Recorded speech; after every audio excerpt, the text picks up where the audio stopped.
এক ব্যক্তির বউ রাগ করেছিল স্বামীর সঙ্গে কথা বলে না। স্বামী অনেক চেষ্টা করে ও বউকে কথা বলাতে পারল না। অবশেষে এক রাত্রিতে বিরক্ত হয়ে বউকে বলল, আজ ফজরের আজান হওয়ার আগে যদি কথা না বলো তবে তোমার উপরে 3 তাল্লাক। কিন্তু তবুও বউ কথা বলল না, কারণ বউটি খুব সুন্দরী ছিল। এই স্বামীর ভাত না খাওয়াই তার ইচ্ছে ছিল। তালাক হয়ে যাওয়াটাই সে কামনা করছিল। এতএব কথা না বললে কোনো প্রকারই ফজরের আজান পর্যন্ত কাটিয়ে দিতে পারলে স্বামীর এই কথা তালাক হিসেবে গণ্য হয়ে যাবে। স্বামীর বন্ধন থেকে মুক্তি পাওয়া এই একটা সুযোগ হলো। সে মুখ আরও শক্তভাবে বন্ধ করলো। এদিকে স্বামী বেচারা আরও বিপদে পড়ে গেল। এতদিন কথা বলেনি সেই ভালো ছিল, কিন্তু এখন দেখি এই কথা দ্বারা একেবারেই তালাক হয়ে যাবে। হ্যাঁ, ফজর হতে তো আর বেশি দেরি নাই। এমন কথা কেন বললাম? লোকটি খুব চিন্তিত হয়ে পড়ল। মাসালার খুঁজে বের হয়ে পড়ল কেমন করে তালাক থেকে বউকে বাঁচানো যায়। অনেক আলেম উলামার কাছে ছুটাছুটি করলো, কিন্তু তার পক্ষে কোনো ফতুয়া পাওয়া গেল না। সবাই বলল, এই বউকে তালাক থেকে আর বাঁচানো যাবে না।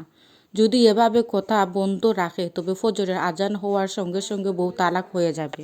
অবশেষে লোকটি হজরত ইমাম আবু হানিফা রাদিয়াল্লাহু আনহুর খেদমতে হাজির হয়ে তার দুঃখের কথা ব্যক্ত করল। হুজুর, এই বউ তালাক হয়ে গেলে আমি বাঁচব না। আমাকে এই বিপদ হতে রক্ষা করুন। ইমাম আবু হানিফা রাদিয়াল্লাহু আনহু বললেন, তোমার বউ তালাক হবে না, তুমি বাড়ি যাও, বউ তোমারই থাকবে। এই ফতুয়া শুনে আলেম উলামা অবাক হয়ে বলাবলি করতে লাগলেন যে ইমামকে আমরা এত শ্রদ্ধা করি, তিনি একজন সামান্য ব্যক্তির দুঃখ দেখে স্থির থাকতে পারলেন না। শরীয়তের মাসালাকে হেরফের করে ফতুয়া দিয়ে দিলেন, কিন্তু ব্যাপারটি ঘটল অন্যভাবে। বিজ্ঞ ইমামের পক্ষেই শুধু এরূপ জটিলকে সহজ করা সম্ভব ছিল। লোকটির বাড়ির কাছে একটি মসজিদ ছিল। ইমাম আবু হানিফা রাদিয়াল্লাহু আনহু ফরজ শোনার আগেই সেই মসজিদে গিয়ে উচ্চস্বরে আজান দিতে লাগলেন। বউটি আজান শোনা মাত্র আনন্দে উদ্মিলিত হয়ে স্বামীকে ডেকে বলতে লাগলো, আমার তালাক হয়ে গেছে, আমার বিদায় ব্যবস্থা করুন। লোকটি বলল, কেমন করে হলো তোমার তালাক? ওই দেখুন, মসজিদের ফজরের আজান হচ্ছে। আমি ফজরের আজান পূর্ব পর্যন্ত কথা বলা বন্ধ রেখেছিলাম, তাই সেই কথা অনুযায়ী তালাক হয়ে যায়। লোকটি আবার চিন্তায় পড়ে গেল। ইমাম সাহেবের কণ্ঠে আজানের আওয়াজ শুনে মসজিদের দিকে ছুটে গেল। বলল, হুজুর, আপনি বললেন বউ তালাক হবে না, কিন্তু বউ তো তালাক হয়ে গেল। এখন আমি কি করি? ইমাম সাহেব জিজ্ঞেস করলেন, কেমন করে তালাক হলো? লোকটি বলল, এই যে ফজরের আজান হয়ে গেল, এর আগ পর্যন্ত সে কথা বন্ধ রেখেছিল। ইমাম সাহেব বললেন, এই আজানের পরে তোমার স্ত্রী কি কথা বলেছিল? লোকটি বলল, জি হ্যাঁ, আজানের পরে কথা বলেছে। ইমাম সাহেব বললেন, তবে ঠিক আছে, তোমার বউ তালাক হয়নি। ফজরের আজান এখনও অনেক দেরি আছে, তার আগেই তোমার বউ কথা বলে ফেলেছে।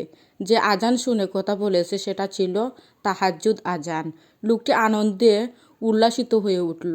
বাড়ি গিয়ে বউকে জড়িয়ে ধরে বলল, সে তাহাজ্জুদের আজান শুনে কথা বলে ফেলেছে। সব কিছু শুনে বউটি হতভম্ব আর আলেমগণ হতবাক। কোনো কোনো ভবিষ্যৎ আমরা নিজেই গণে ফেলি। আসলেই কি ভবিষ্যৎ সেরকম হয়?